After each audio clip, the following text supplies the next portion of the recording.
다니엘 2장 44절 45절 말씀. 말씀의 제목은 하나님이 세우시는 나라입니다. 하나님이 세우시는 나라. 다니엘 2장 44절 45절 말씀. 자, 우리 말씀 두 절 말씀이기 때문에 저와 여러분 우리 모두가 우리 한 목소리로 우리 말씀을 읽도록 하겠습니다. 우리 다니엘 2장 44절 45절 말씀 우리 한 목소리로 읽도록 할게요. 자, 시작.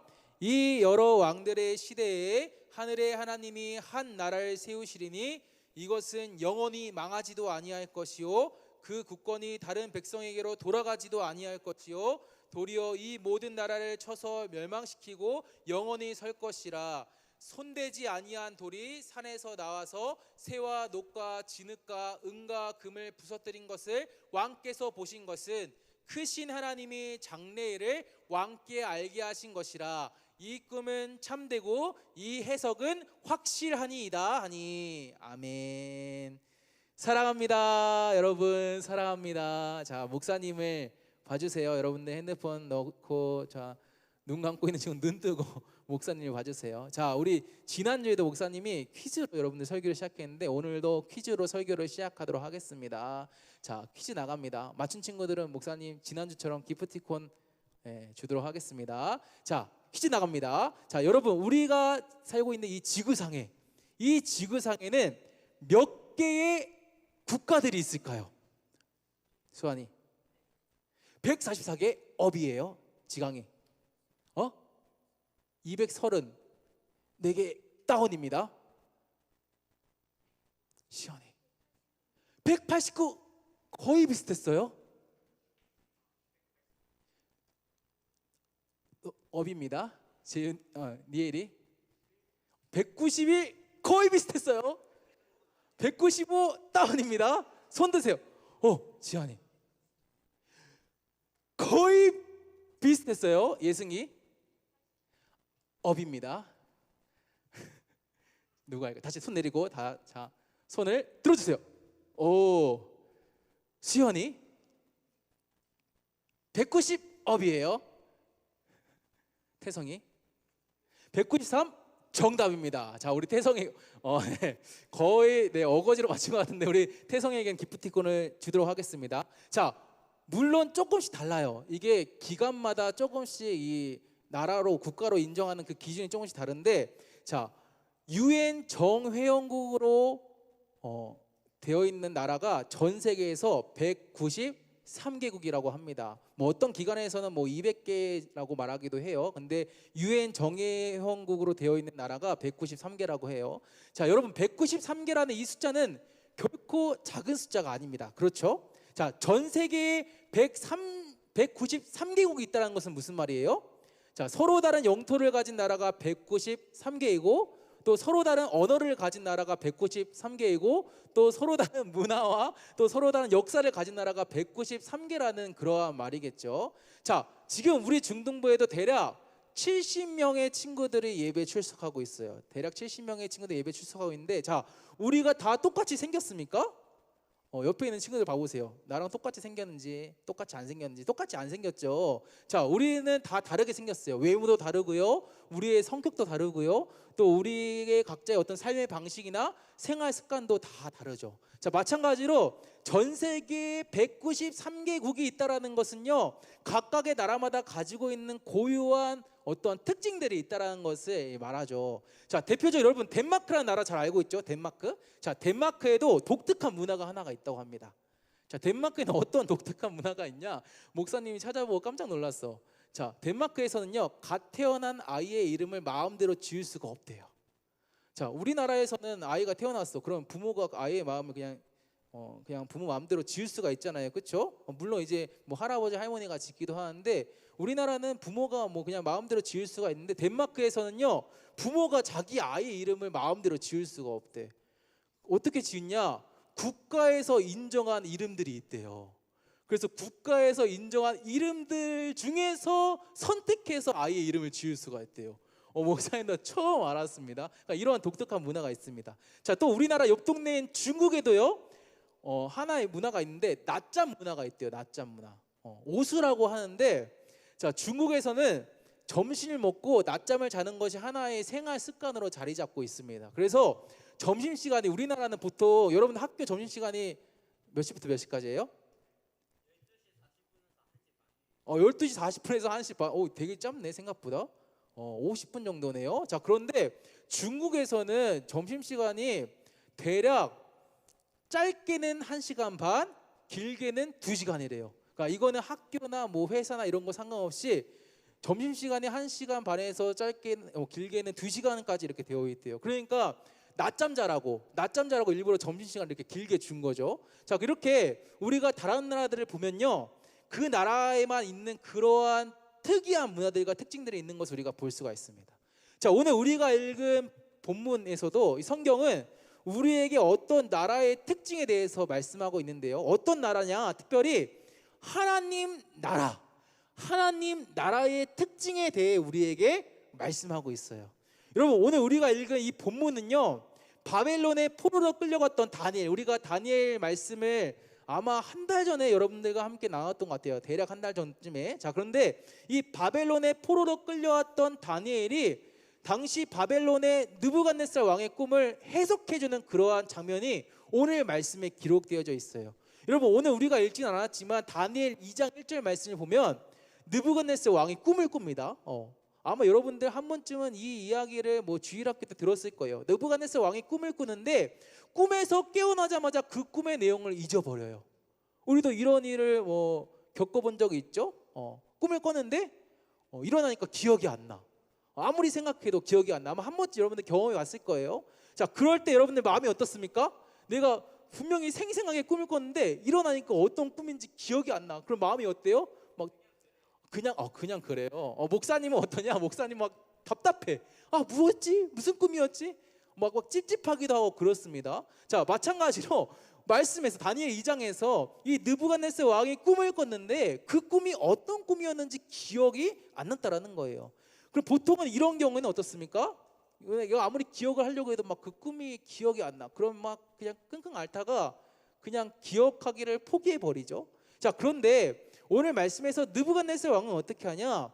바벨론의 모든 무당들과 점쟁이들을 막 불러가지고 그들에게 내가 꿨던 꿈의 내용을 너네들 알아내고 너네들 그 꿈이 어떤 꿈인지 해석해라 라고 명령을 합니다. 그러니까 자기도 잊어버린 꿈을 지금 무당들과 점쟁이들을 불러가지고 야, 이 꿈이 무슨 꿈인지 너네들 한번 알아내봐. 그리고 그 꿈을 해석해봐. 이렇게 명령을 했다라는 거예요. 이게 말이 될까요? 안 될까요? 말이 안 되죠. 나도 잊어버린 꿈을 다른 사람에게 그 꿈을 알아내라는 건 말도 안 되는 건데 느부갓네살 왕이 이런 것들을 명령했다라는 거예요. 당연히 이 무당들과 점쟁이들이 느부갓네살 왕의 꿈을 알아냈을까요? 못 알아냈을까요? 못 알아냈어요. 자, 그래서 느부갓네살 왕은 어떻게 하냐? 자신의 꿈을 알아내지 못한 모든 무당들과 점쟁이들을 다 죽여버려요. 야, 너네들 내 꿈도 못 알아내? 안 되겠다 하고 다 죽여버려. 심지어는 바벨론에 있던 모든 지혜자들, 지식인들 다 죽여버리라고 명령을 합니다. 자, 이것이 오늘 본문, 우리가 읽었던 본문의 배경인데요. 자, 바로 이러한 상황에서 오늘 말씀에 등장했던 다니엘은 느부갓네살 왕의 꿈을 알아내고 그 꿈을 해석합니다. 그러니까 아무도 하지 못한 거, 아무도 알아내지 못한 그 느부갓네살 왕의 꿈을 다니엘이 알아냈다라는 거예요. 자, 어떻게 다니엘은 남들이 하지 못한 것을 할 수 있었냐? 다니엘 2장 19절 말씀 보면요, 한밤중에 하나님께서 다니엘에게 나타나셔서 환상을 보여주세요. 그리고 환상을 통해서 느부갓네살 왕이 꿨던 그 꿈이 어떤 꿈인지, 그것의 의미가 어떤 것인지를 다니엘에게 알려주세요. 누가 다니엘에게 이 느부갓네살 왕의 꿈을 알려줬다고요? 하나님께서 환상을 통해서 이 다니엘에게 느부갓네살 왕이 꿨던 이 꿈이 어떤 꿈인지, 어떤 의미인지를 알려주셨다는 거예요. 자, 여러분, 이것은 무슨 말일까요? 자, 느부갓네살 왕이 꿨던 꿈을 하나님께서 다니엘에게 알려주셨어. 이게 무슨 말일까? 자, 예를 들어서 여러분이 모르는 것을 목사님이 알고 있어. 여러분이 모르는 중등부 행사를 목사님이 알고 있어. 어떻게 목사님이 알 수 있을까? 목사님이 중등부 목사님이기 때문에 알고 있겠죠. 여러분들이 모르는 중등부 행사를 목사님이 어떻게 알 수 있어? 목사님이 중등부 목사님이니까, 목사님이 그 행사를 기획하고 준비했기 때문에 여러분들이 모르는 중등부 행사를 목사님이 알 수 있는 거겠죠. 자, 마찬가지로 느부갓네살 왕이 꿨던 꿈을 느부갓네살 왕 본인도 모르고 다른 사람들도 몰라. 자, 그런데 하나님께서는 그 꿈이 뭔지를 알고 계셔. 자, 그렇다는 것은 느부갓네살 왕이 꿨던 꿈은 누가 꾸게 하신 거라는 거예요? 하나님이 꾸게 하신 거라는 거지. 느부갓네살 왕도 자기도 내가 무슨 꿈을 꿨는지 몰라. 그런데 하나님께서 그 꿈이 뭔지를 아셔. 이것의 의미는 하나님께서 그 꿈을 꾸게 하셨다라는 거예요. 다시 말해서 느부갓네살 왕이 꿨던 꿈은 하나님께서 어떠한 의도를 가지고 어떠한 목적을 가지고 꾸게 하신 꿈이라는 거예요. 자, 그렇다면 여러분, 느부갓네살 왕이 꿨던 꿈은 무엇이었을까요? 다니엘 2장 31절에서 35절까지 말씀을 보면요, 다니엘은 이제 느부갓네살 왕에게 가서 느부갓네살 왕이 꿨던 꿈이 무엇인지에 대해서 막 알려주는데요, 그 꿈의 내용은 이렇습니다. 자, 느부갓네살 왕이 꿈에서 한 신상을 봐요. 한 신상, 한 거대한 신상을 꿈에서 보게 됩니다. 자, 그런데 그 신상을 보니까 신상의 머리는 금이야. 신상의 머리는 금으로 되어 있어. 그리고 신상의 가슴과 팔은 은으로 되어 있어. 그리고 신상의 배와 넓적다리는 노시고 종아리는 쇠고 발은 새와 진흙이에요. 자, 그런데 갑자기 난데없이 돌 하나가 날아와서 이 신상의 발을 부서뜨립니다. 자, 그러니까 어떻게 되냐? 이 신상이 먼지같이 부서지고 흔적도 안 남게 돼요. 그리고 신상을 부서뜨린 이 돌이 큰 산이 되고 온 땅에 가득 차게 됩니다. 이게 느부갓네살 왕이 꿨던 꿈의 내용이었어요. 여러분, 우리가 흔히 이런 꿈을 무슨 꿈이라고 합니까? 개꿈이라고 하죠. 개꿈. 개꿈이라고 해요. 그냥 들어봤을 때 이게 무슨 의미야? 아무 의미가 없는 것 같은데, 들어볼 가치가 없는 것 같은데, 이런 꿈을 우리는 개꿈이라고 하잖아요. 자, 그러니까 느부갓네살 왕이 꿨던 꿈은 막 신상이 나타나는데 막 머리가 금이고 막 가슴과 막 이런 데가 팔이 막 은이고 이런, 이 꿈은 누가 들었을 때에는 그냥 야, 아무 의미 없는 꿈 아니야? 야, 이거 내가 들어야 돼? 이러한 꿈이었다라는 거예요. 별 의미가 없는 꿈이었다라는 거예요. 자, 그런데 이 꿈을 아까 전에 누가 꾸게 하셨다고 했죠? 하나님께서 꾸게 하셨다라는 거예요. 하나님께서. 자, 그렇다는 것은 느부갓네살 왕이 꿨던 이 꿈에는 의미가 있다 없다? 의미가 있다라는 거예요.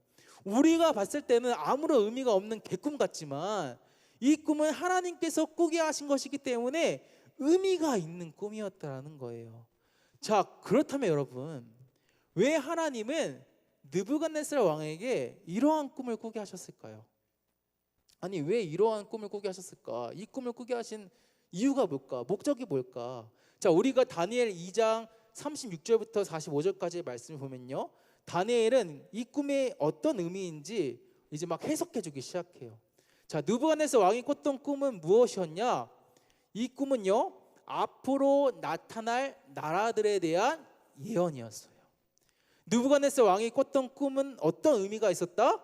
앞으로 나타날 나라들에 대한 예언이었다라는 거예요. 그러니까 느부갓네살 왕이 꿈에서 보았던 그 거대한 신상, 막 금, 은, 막 노, 쇠, 막 진흙, 이런 걸로 막 이렇게 되어 있는, 구성되어 있는 이 거대한 신상은 그냥 단순한 신상이 아니었다라는 거예요. 느부갓네살 왕이 보았던 그 신상은, 특별히 신상을 구성하는 그 각 부분들은 앞으로 나타날 나라들에 대한 예표였어요. 자, 그렇다면 이 나라들은 어떤 나라들이었을까? 자, 여기에 대해서는 학자들마다 의견이 있습니다. 막 의견이 다 달라. 어떤 사람들은 이 머리, 금으로 된 이 머리는 바벨론이다. 그리고 은으로 되어 있는 이 가슴과 팔은 막 바사 메데다. 막 그리고 막 쇠는 막 로마다. 뭐 아니면 뭐 현대, 요즘에 막 이런 나라들이다. 학자들마다 다 의견이 달라요. 그래서 우리가 짧은 시간 안에 무엇이 맞는지 틀린지 막 비교할 수는 없어. 자, 그런데 우리가 한 가지 알 수 있는 것이 있습니다. 이 각각의 이 예표된 나라가 어떤 나라인지는 우리가 정확하게는 알 수 없지만 우리가 한 가지 알 수 있는 것이 있는데, 무엇을 알 수 있냐? 이 나라들은 결국에는 다 망했다라는 거예요. 망했다. 꿈에서 예표된 나라가 어떤 나라인지 상관없이 결국에는 다 망했다라는 거예요. 여러분, 이것은 어느 나라라고 해도 예의가 없죠. 지금은 어마어마한 강대국이야. 막 경제적으로 막 군사적으로 막강해. 자, 그런데 이러한 나라들도 시간이 지나면 어떻습니까? 결국에는 역사 속으로 사라지게 되죠. 자, 우리가 세계사를 보면 그동안 여러 많은 나라들과 제국들이 있었어. 엄청 많은 나라들과 제국들이 있었잖아. 자, 그런데 그 많던 나라들, 그 많던 제국들 다 어떻게 되었습니까? 망해버렸어요. 물론 그 후손들은 지금도 남아있긴 하지만 그들이 조상들이 살던 나라, 제국들은 다 망했다라는 거예요. 결국에는 무엇을 말하냐? 이 세상에 어떤 나라도 영원한 나라는 없다라는 거예요. 자, 그러니까 지금 하나님은 느부갓네살의 꿈을 통해서 알려주신 거야. 자, 지금은 얘들아, 지금은 바벨론이 대단해 보이지? 지금은 이 바벨론이라는 나라가 영원할 것 같지? 자, 그런데 아니야. 이 나라 영원하지 않아. 결국에는 이 나라도 망할 거고, 이 다음에 일어날 나라도 망할 거고, 이 다음에 일어날 나라도 망할 거야.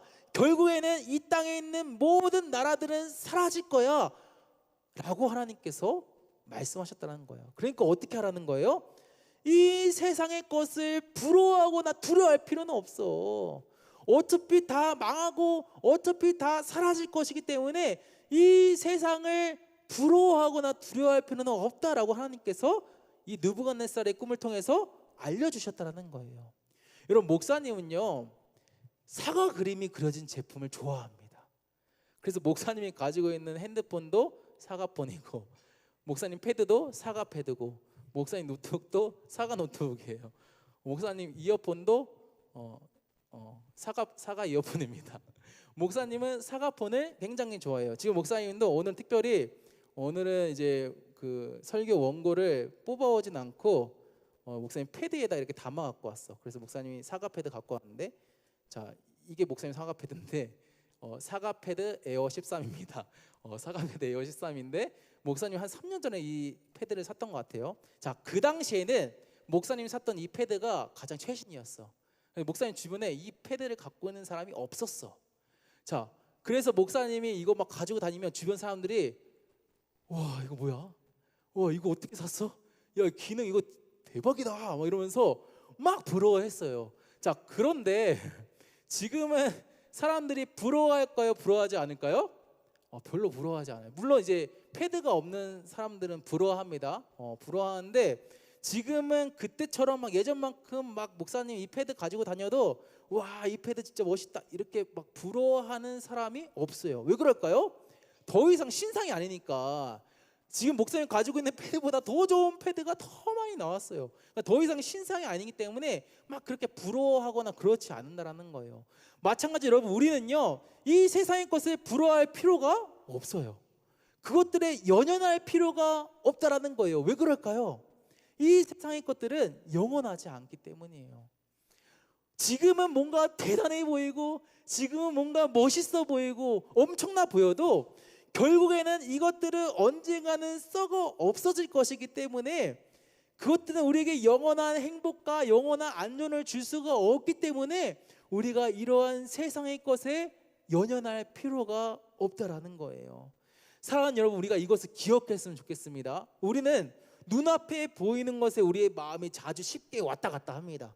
그래서 눈앞에 좋은 옷이나 좋은 음식이나 또 뭐 돈이나 부나 명예나 이런 것들이 있으면요, 우리는 이런 것에 우리의 마음을 쉽게 빼앗기도 해요. 또 반대로 이런 것들이 나에게 없으면 어떻습니까? 저 친구는 사과 패드가 있는데 나는 사과 패드가 없어. 그럼 어떻습니까? 마음이 나만 사과 패드 없어. 저 친구는 막 공부를 너무 어마어마하게 잘하고 막 좋은 학원 다니고 그런데 나는 학원도 못 다녀. 막 혼자 공부해. 그럼 어떻습니까? 나만 학원 못 다니고. 되게 우리의 마음 가운데 그런 열등감, 비교 의식이 생기기도 하죠. 나만 없는 거 아니야?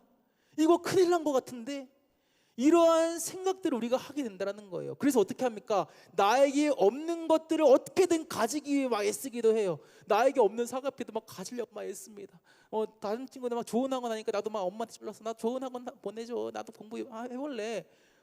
애쓰고 노력하잖아요. 이렇게 우리는 우리의 눈에 보이는 것에 우리의 마음이 이리저리 자주 흔들린다라는 거예요. 자, 그런데 우리가 기억해야 하는 것은 무엇이다?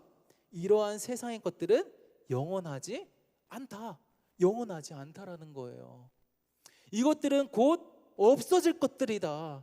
우리가 이것을 기억하면서 세상의 것을 부러워하거나 세상의 것을 두려워할 필요가 없다라는 거예요.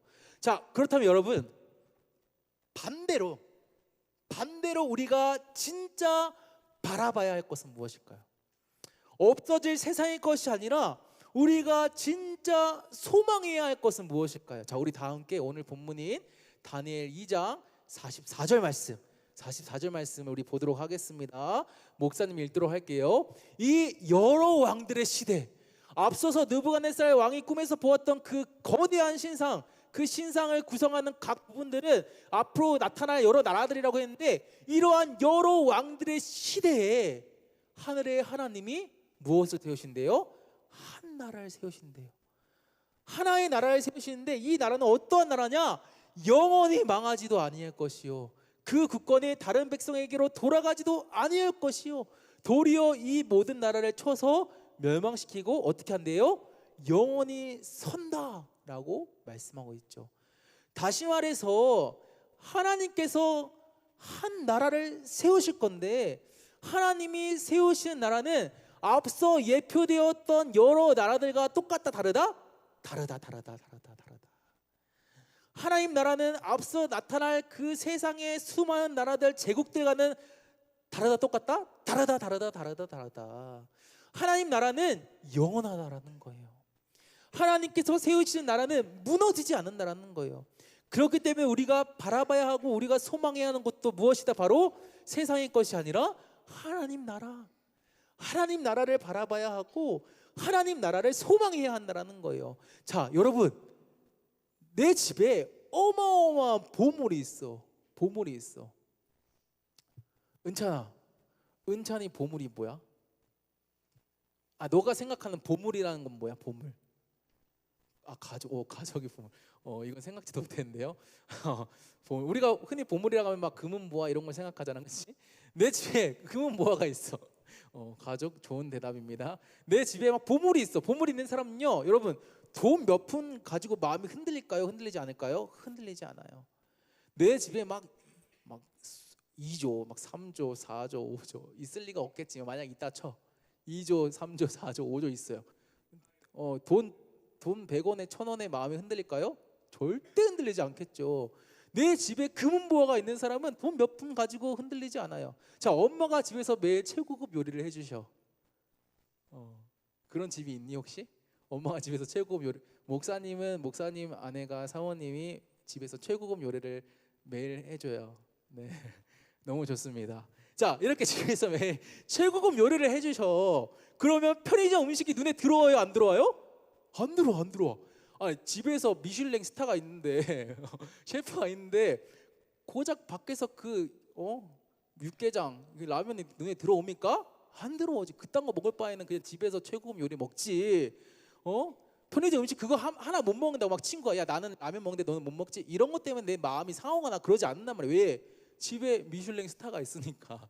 우리 엄마 아빠가 나 더 맛있는 거 해주시니까, 우리 엄마가 맛있는 거 해주시니까, 아내가 맛있는 거 해주니까 그거 하나 못 먹었다고 열등함을 느끼지 않는다라는 거예요. 어마어마한 것을 소유한 사람은 그것보다 못한 것들 때문에 결코 좌절하지 않는다라는 거야. 자, 그런데 우리가 바로 이러한 어마어마한 것들을 소유한 사람들이라는 거예요. 우리는 무엇을 소유한 사람들일까요? 우리는 하나님 나라를 소유한 사람들이에요. 하나님 나라. 하나님께서 우리 한 사람 한 사람을 하나님의 백성 삼아 주셨어. 너는 내 백성이야. 너는 내 백성이야. 하나님의 백성 삼아 주셔서 우리에게 영원한 하나님 나라, 썩어지지 않을 그 나라를 우리에게 주셨다라는 거예요. 자, 그렇기 때문에 만약 내가 세상이 말하는 기준에서 조금 모자라, 그래도 어떻습니까? 괜찮습니다. 우리에게는 하나님 나라가 있기 때문이죠. 내 얼굴이 안 예쁜 것 같아. 잘생기지 않은 것 같아. 키가 좀 작은 것 같아. 공부를 좀 못하는 것 같아. 나는 좀 주변 친구들보다 못 사는 것 같아. 그래도 어떻습니까? 괜찮습니다. 괜찮아요. 왜? 우리에게는 하나님 나라가 있기 때문이에요. 사랑하는 여러분, 간절히 원하기는 우리가 이 하나님 나라를 매일매일 매 순간 매 순간 바라보고 소망했으면 좋겠습니다. 비록 나는 뭐가 없는 것 같아.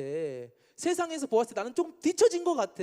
그럼에도 하나님께서 나에게 주신 그 하나님 나라, 무너지지 않는 나라, 하나님께서 통치하시고 다스리시는 가장 행복하고 가장 안전한 나라, 그 나라를 바라보면서 매일매일 여러분들 기쁨으로 살았으면 좋겠습니다. 열등감 느끼지 않고 비교의식 느끼지 않고 어디서든 당당하게 살아가는 여러분들 되었으면 좋겠습니다. 여러분 말씀 맺겠습니다. 사랑하는 여러분, 우리는 이 땅을 살아가고 있어요. 우리는 이 땅을 살아가지만 동시에 여러분, 우리는 하나님 나라를 살아가는 사람들입니다. 우리의 본향은 하나님 나라예요. 우리의 시민권은 하늘에 있습니다. 우리는 이 땅을 살아가지만 동시에 하나님 나라를 살아가는 사람들입니다. 그렇기 때문에 여러분, 우리는 썩어질 이 세상의 것을 따라 살아가는 자들이 아니에요. 우리는 영원한 하나님 나라를 소망하며 살아가는 사람들입니다. 이번 한 주가 여러분들 우리에게 주신 이 말씀을 기억했으면 좋겠어요. 기억하면서 여러분들 어디에 있든지 무엇을 하든지 누구와 함께 있든지 여러분들 그곳에서 하나님 나라에 속한 하나님의 백성답게 살아갔으면 좋겠습니다. 세상의 것에 연연하거나 세상의 것에 내가 막 열등감 느끼고 비교의식 느끼고 살아가는 것이 아니라 나는 하나님 나라의 백성이지, 영원한 하나님 나라, 썩어지지 않는 그 나라의 난 백성이다라는 그러한 자부심을 가지고 한 주간도 믿음 안에서 당당하게 살아가는 저와 여러분 되시기를 주님의 이름으로 축복합니다.